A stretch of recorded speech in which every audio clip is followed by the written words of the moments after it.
Puji nama Tuhan, Shalom Bapak Saudara. Saya percaya saat ini kita datang beribadah sambil bersuka cita, amin.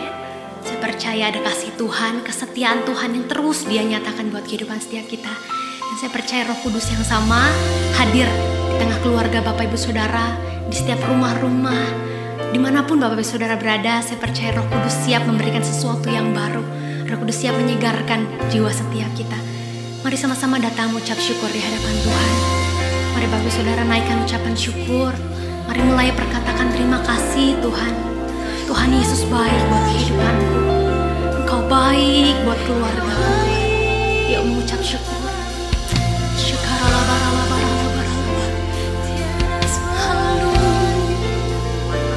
Terima kasih Tuhan. Engkau baik buat kami. Kami datang mengucap syukur buat kasih setiamu, buat kebaikanmu dalam hidup kami, dalam hari-hari kami. Tuhan baik selamanya. Oh, syadalabah, yadalabah,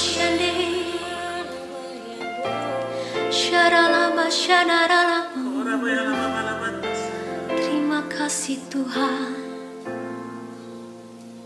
Oh,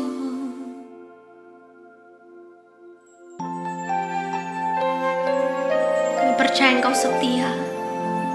Kami tahu Engkau selalu ada buat kehidupan kami.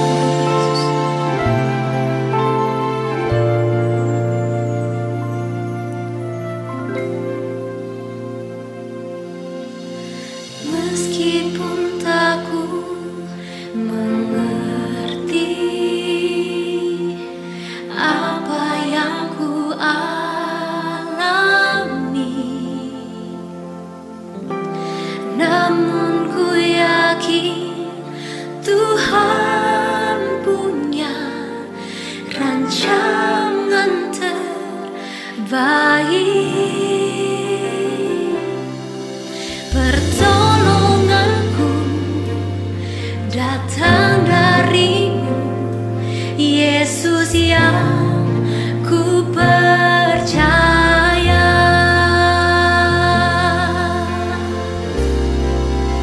Yang tak mungkin bagiku, semua mungkin bagimu. Hanya Engkaulah jawaban hidupku.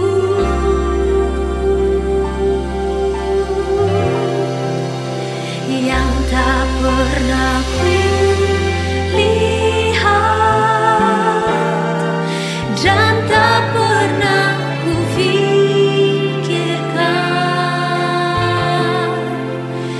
itu yang Kau sediakan bagiku.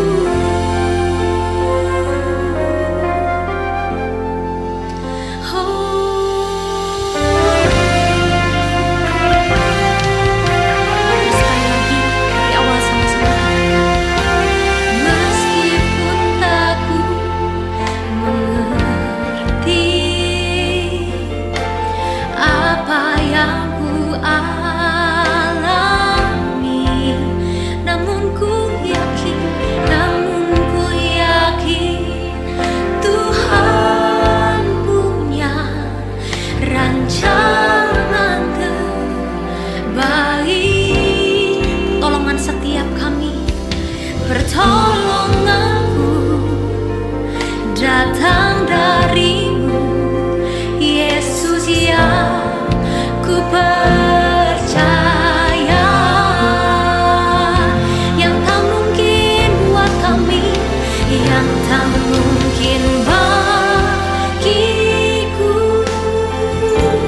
Yang tak mungkin bagiku,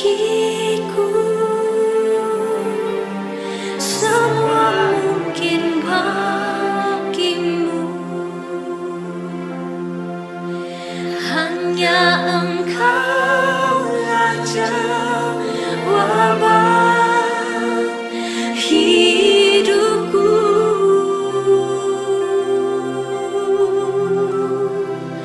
Yang tak pernah ku lihat, tidak pernah kami pikirkan, ku pikirkan.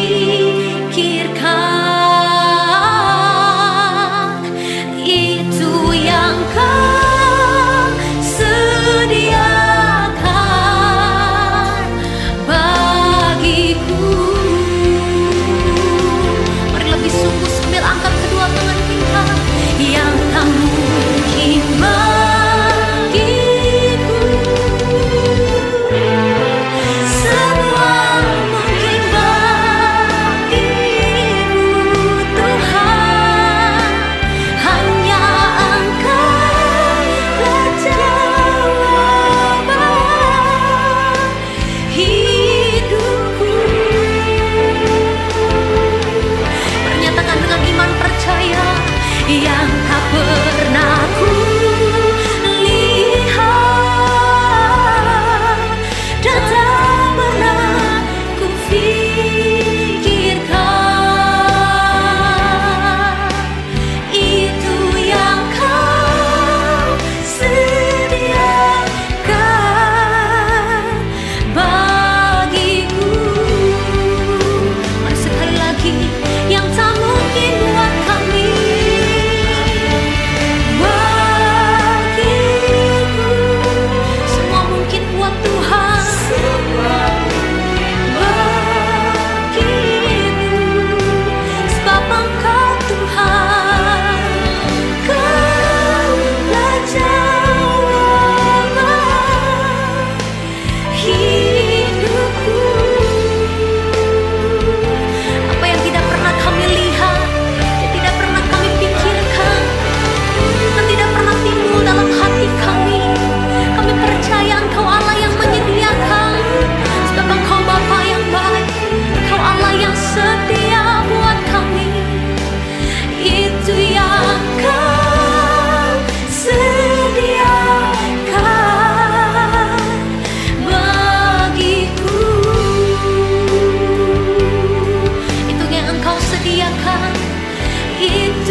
perkara yang besar dalam hidup kami. Kau sanggup Tuhan, Kau sanggup lakukan perkara yang dahsyat Tuhan.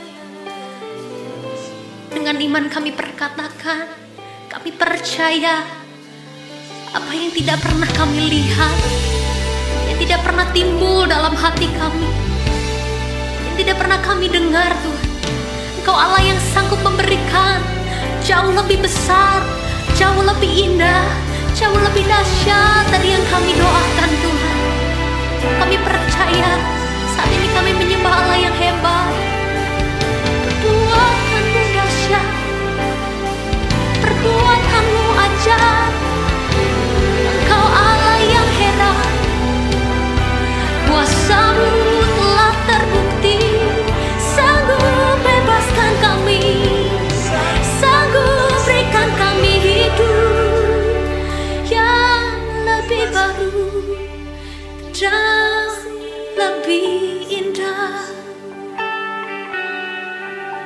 setiap kami Tuhan. Terus datang menyembah Tuhan. Kerinduan kami terus mengenal Engkau. Lebih dari segalanya Tuhan Yesus. Karena Tuhan baik buat kami. Engkau baik, selamanya baik Tuhan.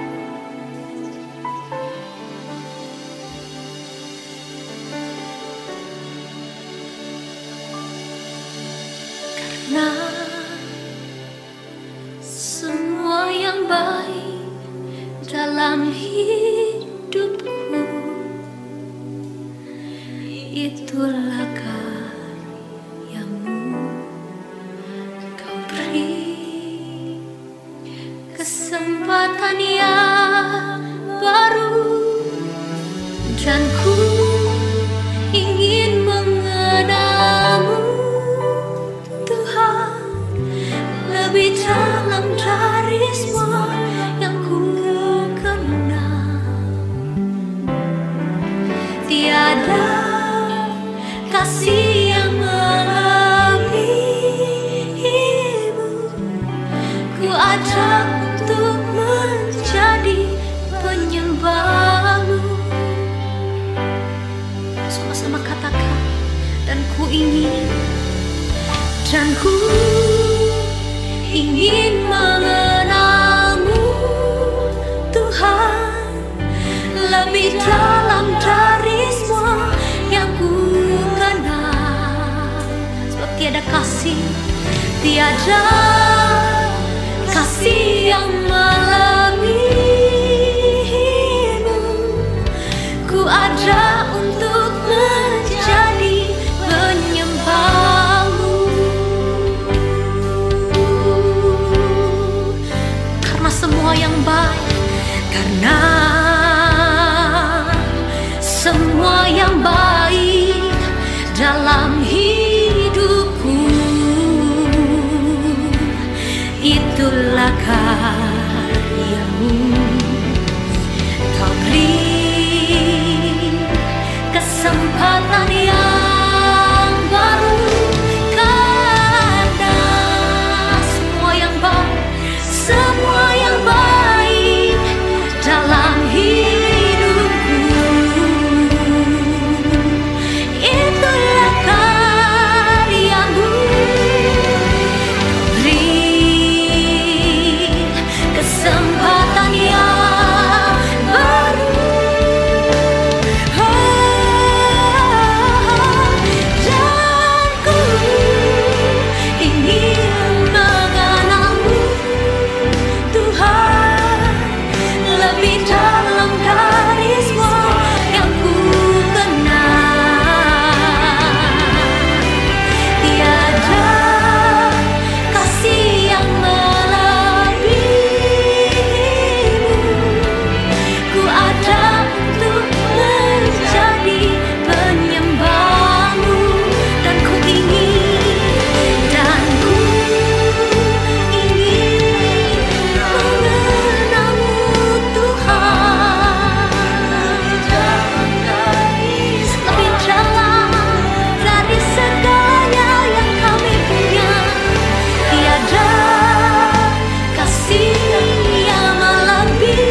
Shalom. Kesempatan kali ini kita akan membahas mengenai meneduhkan badai. Satu hal yang kita harus percaya adalah bahwa apa saja yang terjadi di dunia tidak lepas dari kontrol Tuhan. Adakah peristiwa dalam Alkitab yang mirip dengan situasi yang terjadi sekarang dan bagaimana penanganannya? Virus yang cepat menyebar dan menebar ketakutan pada banyak orang ini dapat dianalogikan seperti badai yang awalnya kecil namun kian membesar menjadi taufan. Alkitab mencatat peristiwa di mana Yesus dan murid-murid pernah menghadapi taufan yang dahsyat dalam Markus 4 ayat 36-39. Murid-murid Yesus yang pernah menjadi nelayan tentu dapat menilai bahwa taufan yang mereka hadapi sangat berbahaya. Nyawa mereka bisa melayang jika tidak ada pertolongan. Demikian juga dengan COVID-19 yang menjalar sangat cepat dan mengakibatkan kematian yang besar dapat disebut sebagai badai yang mengancam kehidupan. Tuhan Yesus sedang tidur di buritan perahu saat taufan terjadi. Dia bangun dan menghardik taufan itu. "Diam, tenanglah." Taufan menjadi reda dan danau teduh. Para murid heran, mengapa kata-kata Yesus begitu berkuasa sampai bisa memerintah atas alam? Jawabannya adalah di Yohanes 12 ayat 49. Yesus menjelaskan bahwa apa yang ia perkatakan berasal dari Bapa. Ketika Yesus diurapi Roh Kudus, salah satu tujuannya adalah untuk membawa firman dari Bapa. Yesus hidup senantiasa mendengar dan menurut kehendak Allah Bapa. Yesus mengajar berdoa dalam Matius 6 ayat 10, "Jadilah kehendakmu di bumi seperti di sorga."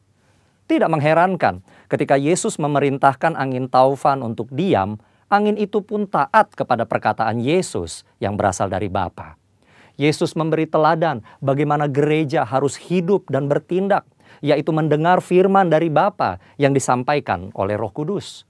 1 Petrus 2 ayat 21 menyatakan, "Sebab untuk itulah kamu dipanggil, karena Kristus pun telah menderita untuk kamu dan telah meninggalkan teladan bagimu, supaya kamu mengikuti jejaknya." Ketika hari Pentakosta tiba, Roh Kudus dicurahkan ke atas murid-murid. Roh Kudus memberikan kuasa dan tuntunan kepada gereja untuk melaksanakan firman dari Bapa, sebagaimana yang dicontohkan Tuhan Yesus. Tuhan Yesus menjelaskan dalam Yohanes 14 ayat 12 bahwa murid-murid akan melakukan pekerjaan yang lebih besar dari yang ia kerjakan. Pekerjaan yang dimaksudkan adalah tanda dan mujizat. Inilah salah satu yang harus dilakukan murid-murid setelah pencurahan Roh Kudus sebagai bagian dari penggenapan amanat agung. Saudara, ayat tersebut diucapkan Yesus sendiri.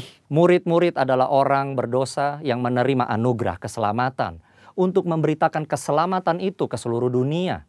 Tentu murid tidak lebih besar dari Yesus. Setelah Yesus pergi kepada Bapa, Bapa mengaruniakan Roh Kudus kepada murid-murid untuk melakukan kehendak Bapa. Jadi, ketika seorang murid melakukan pekerjaan mujizat, itu bukanlah kemampuan dari murid tersebut, melainkan hanya hasil dari kuasa firman dan Roh Kudus. Pekerjaan yang lebih besar terjadi setelah Roh Kudus dicurahkan. Semua yang Yesus lakukan adalah contoh bagi murid-muridnya, artinya juga bagi gerejanya. Akan ada kasus-kasus yang serupa dan mereka sudah diberitahu bagaimana menanganinya. Kita tentu ingin terbebas dari COVID-19 secepat mungkin. Setiap orang berupaya keras agar badai ini segera berlalu. Apa yang bisa kita berikan sebagai gereja dalam situasi ini? Tuhan mengutus kita untuk menjadi saksi dan pewarta Injil keselamatan. Kita berdoa, menguatkan yang sedang ketakutan, memberi bantuan kepada yang membutuhkan, serta upaya-upaya lain sesuai anjuran pemerintah dan menyampaikan kehendak Tuhan. Sebagaimana badai menjadi teduh ketika Yesus menghardik, maka pandemi COVID-19 pun perlu dihardik agar diam dan tenang. Dalam arti tidak lagi menimbulkan penyakit pada banyak orang. Tujuan akhir dari tindakan ini adalah orang-orang akan melihat Tuhan, berseru kepada nama Tuhan, dan akhirnya diselamatkan. Ini akan menjadi momen untuk menyatakan kasih dan kuasa Kristus kepada banyak orang. Di bagian berikutnya, kita akan membahas tentang kesembuhan ilahi. Tuhan Yesus memberkati.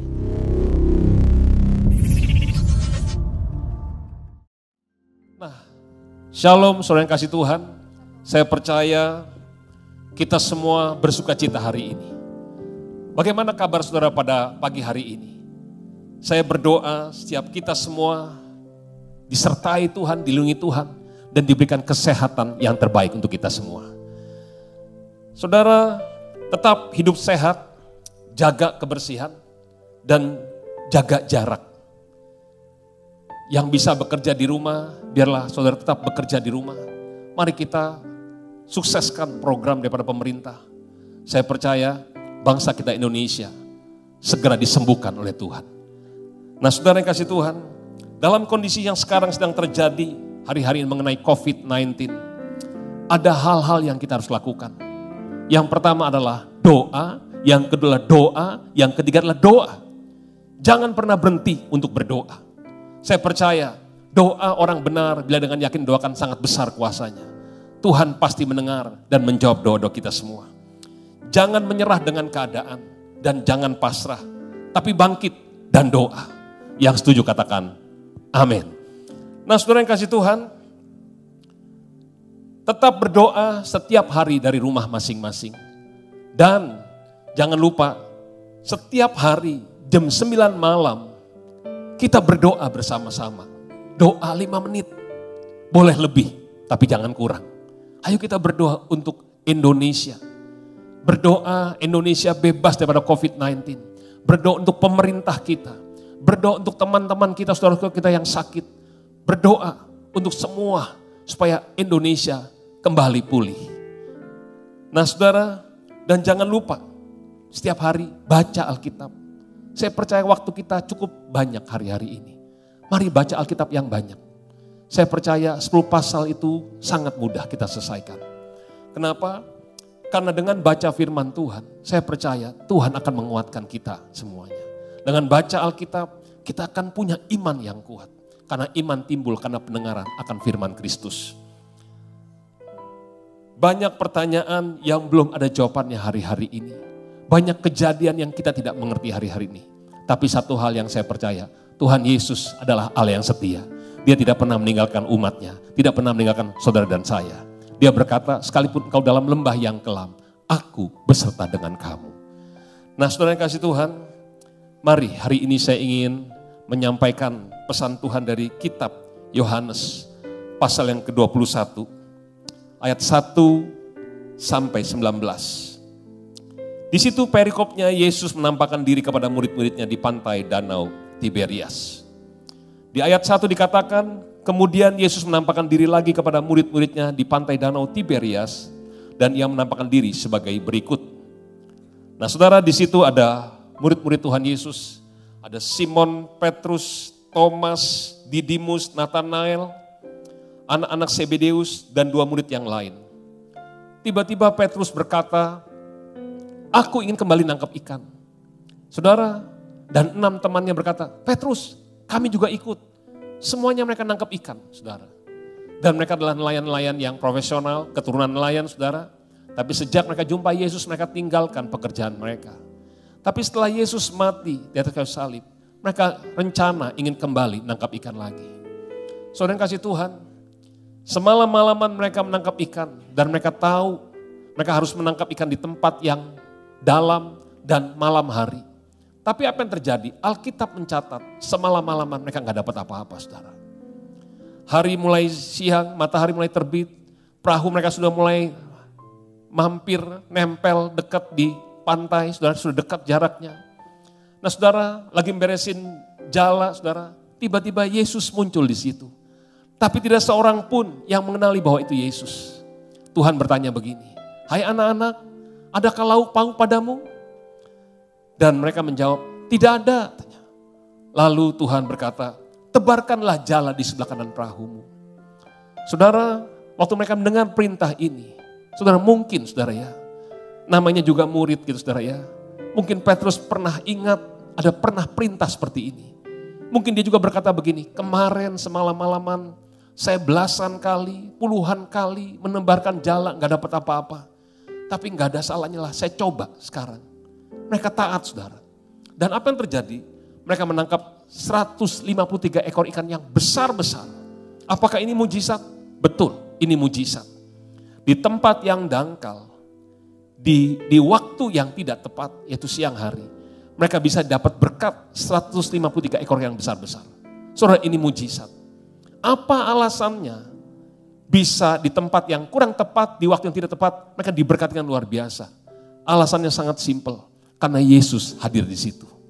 Kalau Tuhan Yesus hadir dalam perahu kehidupan setiap saudara dan saya, dengar baik-baik, dia tidak pernah datang dengan tangan yang kosong. Dia datang dengan kasih, pengampunan, damai sejahtera, sukacita, mujizat, kesembuhan, pemulihan, dan termasuk berkat-berkat yang luar biasa. Bagi Tuhan segala sesuatu adalah mungkin. Tidak ada yang mustahil bagi Tuhan. Dan tidak ada yang mustahil bagi setiap saudara dan saya yang percaya kepada Tuhan Yesus. Yang setuju, katakan amin. Saudara, waktu Petrus mulai menarik jala yang banyak itu, Yohanes mulai memperhatikan ikan yang banyak itu dan pria itu. Yohanes mulai berpikir begini, kalau bukan Yesus nggak mungkin bisa seperti ini. Lalu Yohanes berkata begini, Petrus, itu pasti Tuhan. Dan Petrus gak pikir panjang, saudara. Dia pakai pakaiannya, dia terjun ke danau menghampiri Yesus. Saudara, dia serahkan ikannya kepada teman-temannya untuk mengurus. Saudara, kenapa Petrus lakukan itu? Saudara, saya mulai merenungkan, saudara. Kita harus tahu kondisi Petrus hari-hari itu. Petrus hari-hari itu sangat tergoncang jiwanya. Kenapa? Karena dia menyangkal Tuhan 3 kali. Dan Petrus belum sempat minta maaf, minta ampun kepada Tuhan Yesus. Belum sempat mengklarifikasi kenapa dia menyangkal Tuhan. Saudara, Tuhan Yesus sudah mati di atas kayu salib. Saya percaya Petrus membawa perasaan bersalah seumur hidupnya. Karena dia menyangkal orang yang mencintai dia dan orang yang dia cintai. Dia bawa perasaan bersalah itu. Waktu dia dengar, Yohanes berkata, Petrus, itu Tuhan. Dia langsung berenang menghampiri Tuhan Yesus. Tapi saudara, saya membayangkan waktu Petrus sampai di pinggir pantai, sebenarnya dia juga bingung harus mulai dari mana untuk bicara. Tapi Tuhan Yesus langsung berkata begini, mari anak-anak, ayo sarapan. Saudara, sudah ada roti dan ikan bakar, Yesus sediakan. Dan Tuhan katakan, bawa beberapa ikan yang kamu tangkap, ayo kita makan pagi. Semuanya makan pagi dengan bersuka cita. Dan saya percaya juga Petrus makan tanpa selera, saudara. Karena ada satu perasaan yang dia harus bereskan di hadapan Tuhan. Di ayat yang ke-15, di sini dikatakan, sesudah sarapan, Yesus berkata kepada Simon Petrus. Saudara, mungkin Tuhan mulai melihat Petrus sudah selesai makan, dan dia panggil Petrus untuk berbicara berdua. Dia tinggalkan 6 teman yang lain, hanya berduaan. Sampai di satu tempat, hanya berduaan, Tuhan bertanya begini, Simon anak Yohanes, apakah engkau mengasihi aku lebih daripada segalanya? Dan saudara, jawab Petrus kepadanya, benar Tuhan, engkau tahu bahwa aku mengasihi engkau. Dan Yesus berkata, gembalakanlah domba-dombaku.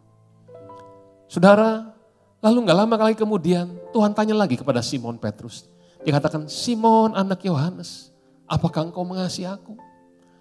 Lalu Petrus menjawab, benar Tuhan, engkau tahu kalau aku mengasihi engkau. Lalu Tuhan katakan, gembalakanlah domba-dombaku.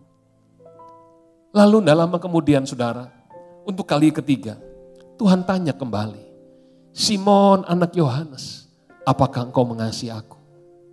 Maka sedihlah hati Petrus, karena Tuhan tanya untuk kali yang ketiga, apakah engkau mengasihi aku? Dan Petrus menjawab, Tuhan, engkau tahu segala sesuatu. Engkau tahu semuanya yang terjadi. Dan engkau tahu kalau aku mengasihi engkau.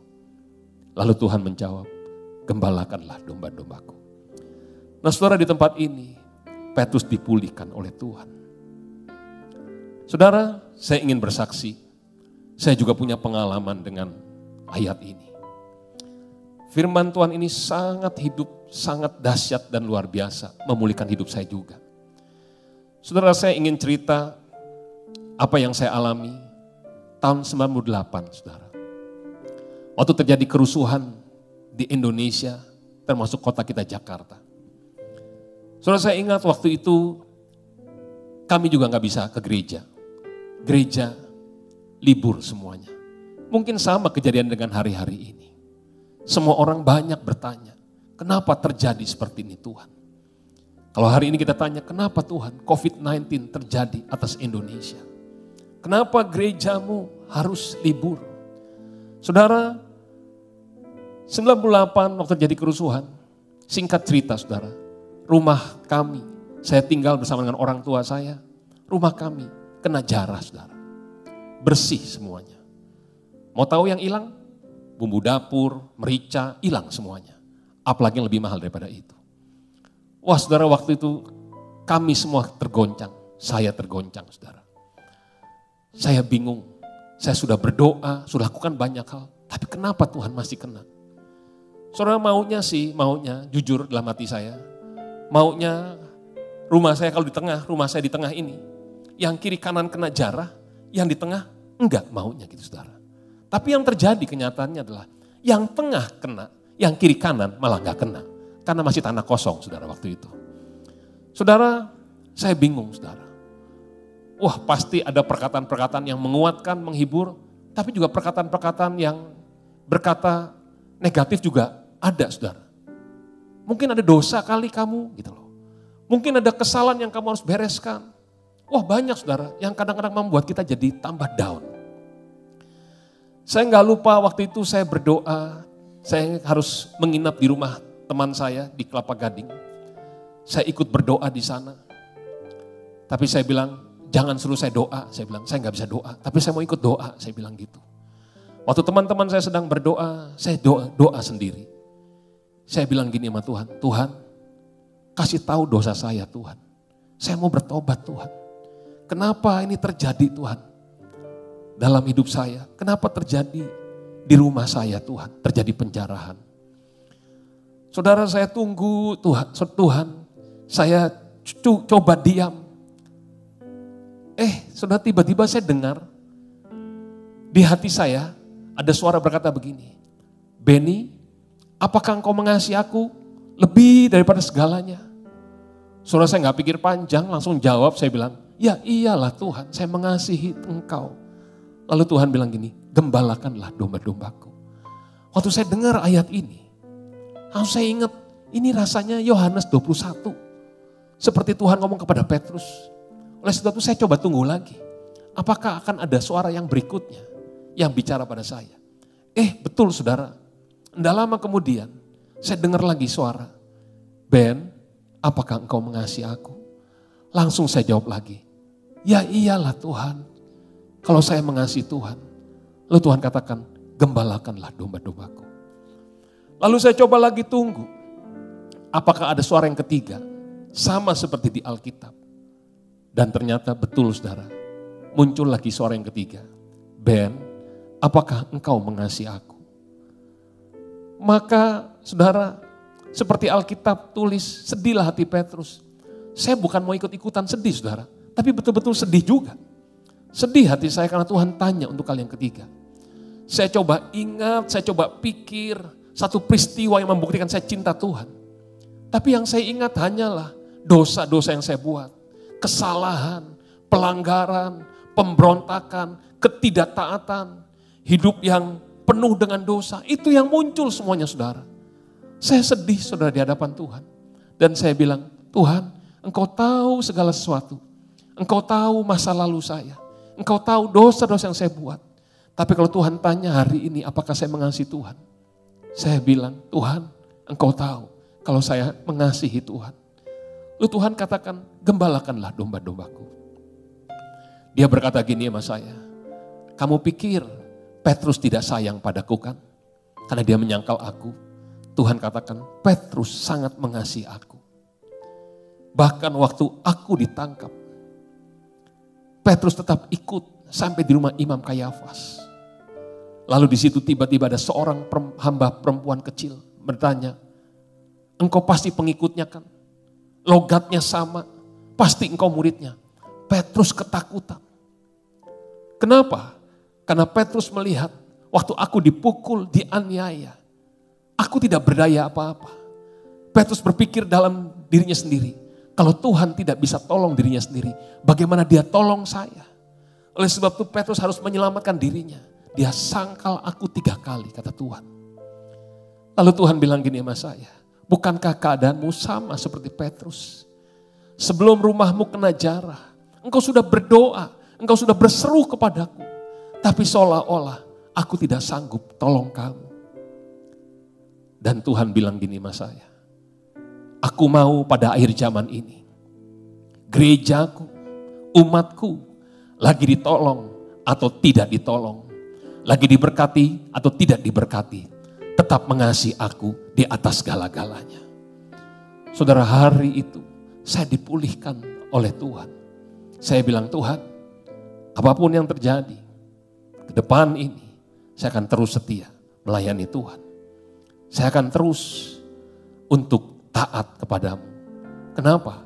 Karena saya percaya Yesus adalah Allah yang hidup, Allah yang dahsyat, dan Allah yang luar biasa. Rancangannya sempurna untuk kita semua. Nah, saudara yang kasih Tuhan, saya tidak tahu keadaan saudara pada hari ini. Tapi biarlah firman Tuhan ini menguatkan kita, membangkitkan kita semua. Juga saya ingin berdoa khusus untuk anak-anak muda. Mari anak-anak muda, bangkit. Generasi Yeremia, engkau harus bangkit. Apapun keadaannya, biarlah kita mengasihi Tuhan Yesus di atas segala-galanya. Dia tidak pernah meninggalkan saudara dan saya. Mari setiap bapak, ibu, dan juga anak-anak kecil, mari tetap bangkit. Mari kita cintai Yesus kita, tetap setia kepada Tuhan. Sampai selama-lamanya. Nah saudara, lalu Tuhan berkata kepada Petrus di ayat yang ke-18. Aku berkata kepadamu, sesungguhnya ketika engkau masih muda, engkau mengikat pinggangmu sendiri dan engkau berjalan kemana engkau kendaki. Tetapi jika engkau sudah tua, engkau akan mengulurkan tanganmu, orang lain akan mengikat engkau dan bawa ke tempat yang tidak engkau kendaki. Dan hal ini dikatakan untuk mengatakan bagaimana Petrus akan mati dan memuliakan Allah. Sesudah mengatakan demikian, ia berkata kepada Petrus, ikutlah aku. Saudara, setelah Petrus dipulihkan oleh Tuhan, dia bilang, Petrus, waktu engkau masih muda, waktu engkau masih anak-anak, rohanimu, remaja rohanimu, engkau berjalan sesukamu.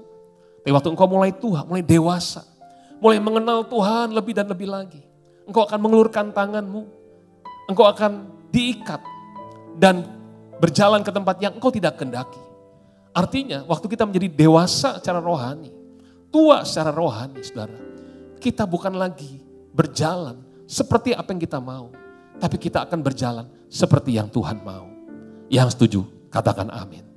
Nah saudara kasih Tuhan, lalu Tuhan katakan yang terakhir, ikutlah aku. Saudara, bagian kita hari-hari ini adalah, ayo kita ikut Tuhan sungguh-sungguh. Sungguh-sungguh ikut Tuhan Yesus.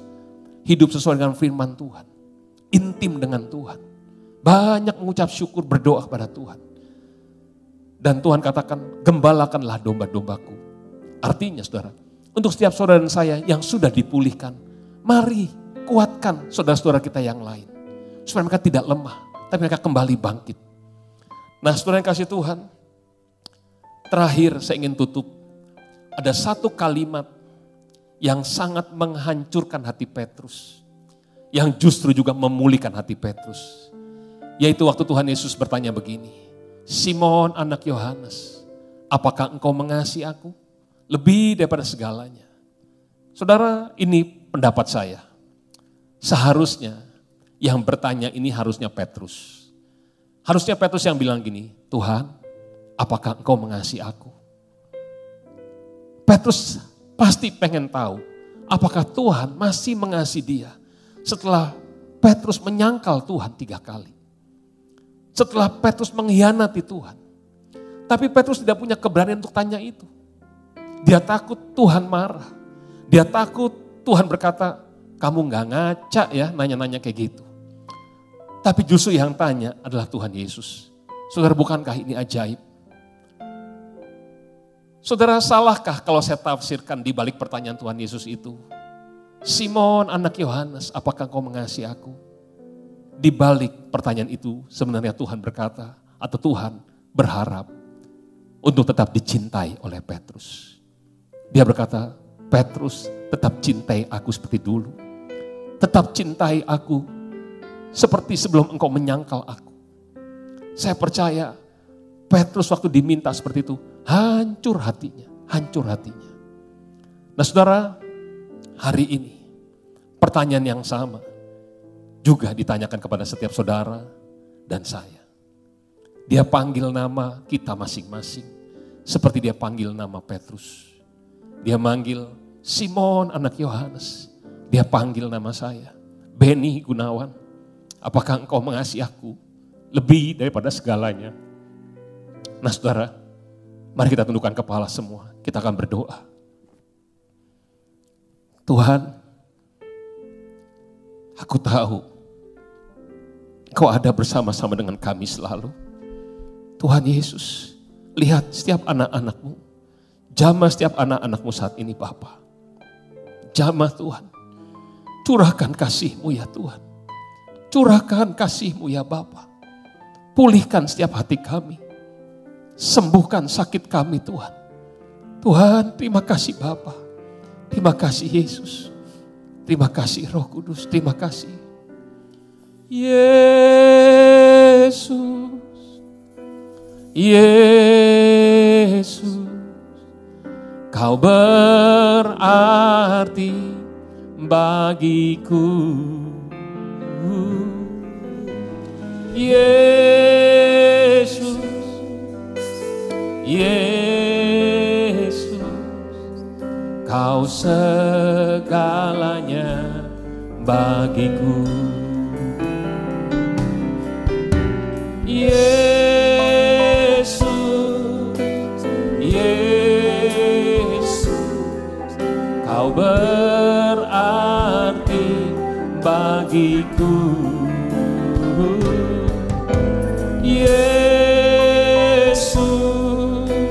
Yesus, Kau segalanya bagiku. Panggil nama Yesus.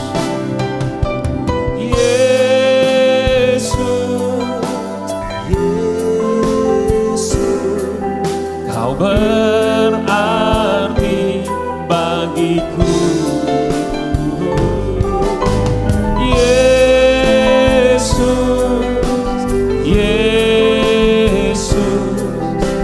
Segalanya bagiku.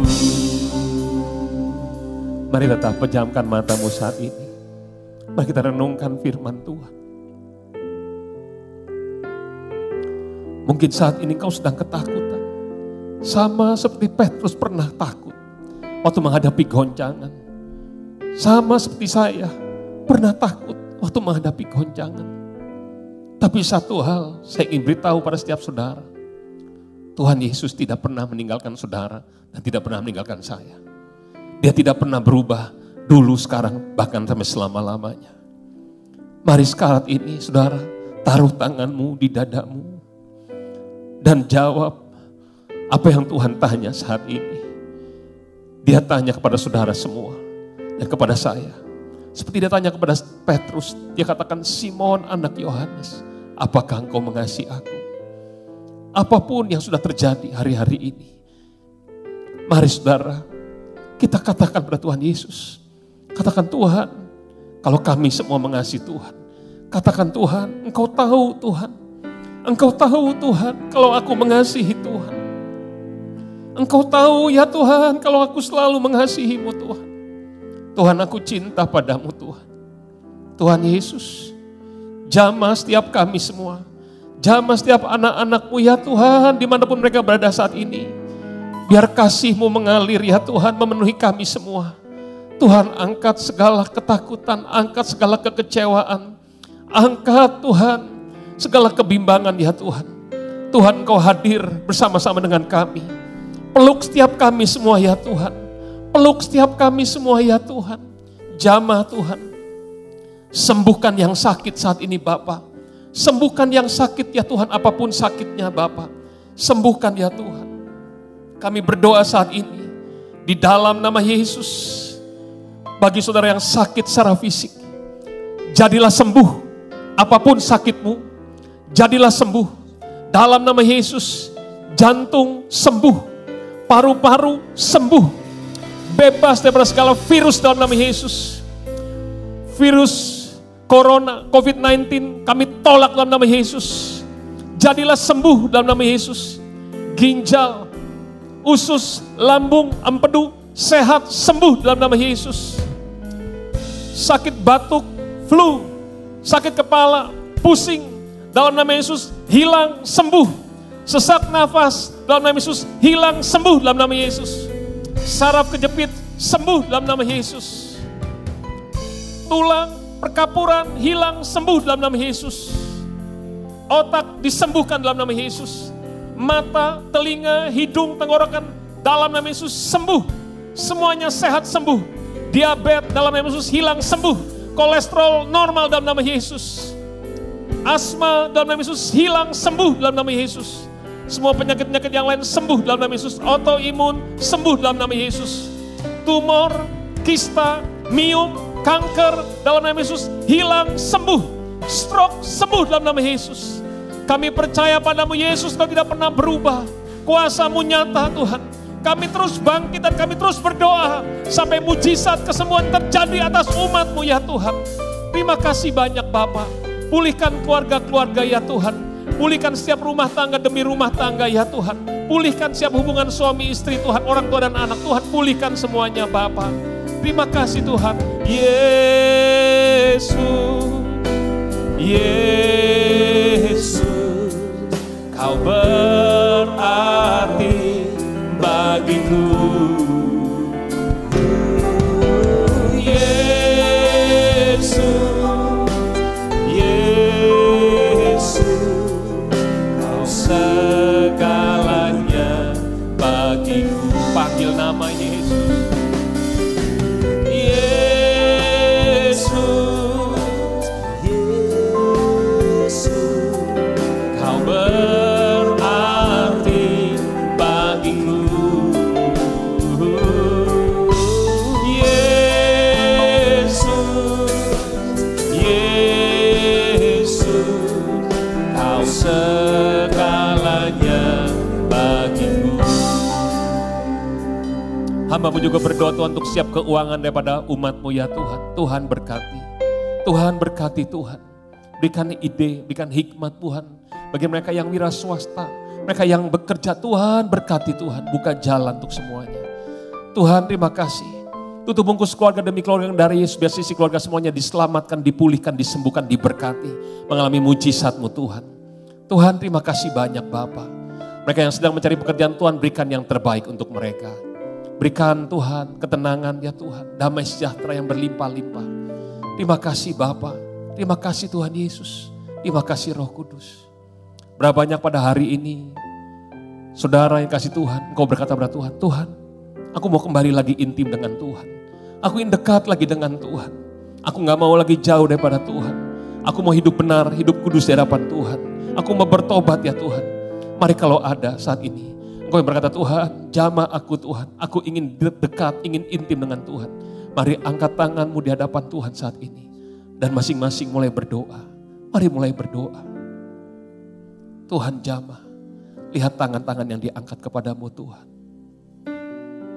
Yesus, Yesus, Kau berarti bagiku. Yesus, Yesus, Kau segalanya bagiku. Kau segalanya, Kau segalanya bagiku. Kau segalanya bagiku. Saudara yang kasih dalam Tuhan, kita akan masuk di dalam perjamuan kudus. Perjamuan kudus adalah perjamuan Tuhan sendiri. Sebab setiap kali kamu makan roti ini dan minum cawan ini, kamu memberitakan kematian Tuhan sampai Ia datang. Roma 3:23 katakan, karena semua manusia telah berdosa dan kehilangan kemuliaan Allah. Roma 6:23 katakan, upah dosa adalah maut. Artinya setiap manusia yang berdosa, pada saat mereka mati, mereka akan masuk ke dalam neraka. Tapi kita bersyukur kalau 2000 tahun yang lalu, Yesus sudah mati di atas kayu salib, supaya setiap orang yang percaya kepada Dia tidak akan binasa, melainkan beroleh hidup yang kekal. Sebelum kita masuk perjamuan kudus, mari kita berdoa. Bapa di dalam surga, kami bersyukur kalau saatnya kami mau masuk di dalam perjamuan kudus. Perjamuan kudus adalah satu sakramen, sesuatu yang suci. Kalau kami lakukan dengan benar akan mendatangkan mujizat. Karena Tuhan, mari Engkau lawat kami, Engkau sendiri kuduskan kami, supaya kami dibenarkan pada saat kami masuk dalam perjamuan kudus ini. Ampuni dosa kami, ampuni pelanggaran kami. Kami mau melepaskan perasaan kemarahan, perasaan tawar hati, perasaan kemarahan yang tidak berkenan di hadapan Tuhan. Kami mau lepaskan pengampunan kepada orang-orang yang bersalah kepada kami, supaya kami juga diampuni dosa-dosanya. Dalam nama Yesus kami sudah berdoa dan mengucap syukur. Amin. Sebab apa yang telah kuteruskan kepadamu telah aku terima dari Tuhan, yaitu bahwa Tuhan Yesus pada malam waktu Ia diserahkan mengambil roti. Mari kita angkat roti lebih tinggi dari kepala kita, dan sesudah itu Ia mengucap syukur atasnya. Ia memecah-mecahkannya dan berkata, inilah tubuhku yang diserahkan bagi kamu, perbuatlah ini menjadi peringatan akan aku. Saudara yang kasih dalam Tuhan, bukankah roti ini adalah persekutuan kita dengan tubuh Kristus? Mari kita makan di dalam nama Tuhan Yesus.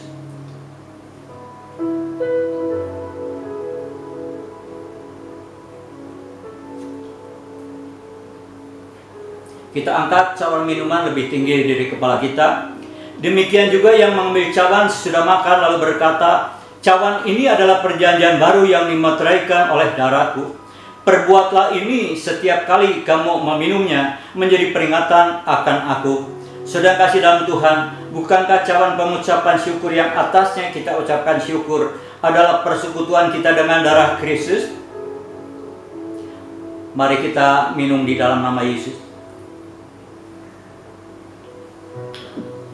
Mari kita mengucapkan syukur. Terima kasih Bapa, 2000 tahun yang lalu Kau telah mati di atas kayu salib. Setiap orang yang percaya kepada Tuhan tidak akan binasa. Terima kasih Tuhan kalau rancangan Tuhan bukanlah rancangan kecelakaan, tapi rancangan damai sejahtera yang akan berikan hari depan yang penuh dengan harapan. Terima kasih Tuhan kalau rancangan Tuhan pasti digenapi. Kami akan naik tidak turun. Kau jadikan kami kepala tidak menjadi ekor. Firman Tuhan berkata, tetapi kamu akan menerima kuasa kalau Roh Kudus turun ke atas kamu. Kamu akan menjadi saksiku, kata Tuhan, mulai dari Yerusalem, Yudea, Samaria, bahkan sampai ke ujung bumi. Mari kita terima urapan yang baru. Melalui urapan yang baru, maka ada kuasa, kuasa kesembuhan, kuasa pemulihan, kuasa berkat. Hamba berdoa ya Bapa, buat orang-orang yang sedang punya masalah, baik masalah kesehatan secara tubuh, maupun masalah di dalam rumah tangga, maupun masalah di dalam pelayanan, Tuhan akan memulihkan mereka. Saat ini hamba mau berdoa, tiap orang yang sedang mengalami sakit di rumah sakit, yang ada di rumah-rumah, yang ada di tempat karantina, mereka yang sedang mengalami isolasi, Tuhan kami percaya Engkau sanggup memulihkan, menyembuhkan mereka. Karena Engkau adalah dokter dari segala dokter, Engkau adalah tabib dari segala tabib. Segala kuasa ada di dalam tangan-Mu. Kau sanggup membuat orang buta melihat, orang tuli mendengar, orang lumpuh berjalan, bahkan orang mati dibangkitkan. Kuasa yang sama saat ini menjamah mereka supaya dipulihkan. Kami percaya urapan yang baru akan membuat kami semakin melakukan kehendak Tuhan, semakin mau mengasihi Tuhan. Terima kasih Bapa. Mari kita angkat kedua tangan kita untuk terima berkat. Saudara yang kasih di dalam Tuhan, terimalah damai sejahtera, sukacita, berkat yang berlimpah dari Allah Bapa, di dalam nama anak yang tunggal yaitu Tuhan Yesus Kristus, dan persekutuan yang manis pada Kudus akan menyertai saudara dari saat ini sampai Tuhan Yesus datang untuk mengangkat kita semua, bahkan sampai selama-lamanya. Mari sama-sama katakan amin. Terima kasih Yesusku, terima kasih Yesusku. Puji syukur hanya bagi Tuhanku. Terima kasih Yesusku, terima kasih Yesusku. Puji syukur hanya bagi Tuhanku. Terima kasih Yesusku, terima kasih Yesusku. Puji syukur hanya bagi Tuhanku. Terima kasih Yesusku, terima kasih Yesusku. Puji syukur hanya bagi Tuhanku. Puji syukur hanya bagi Tuhanku. Puji syukur hanya bagi Tuhanku.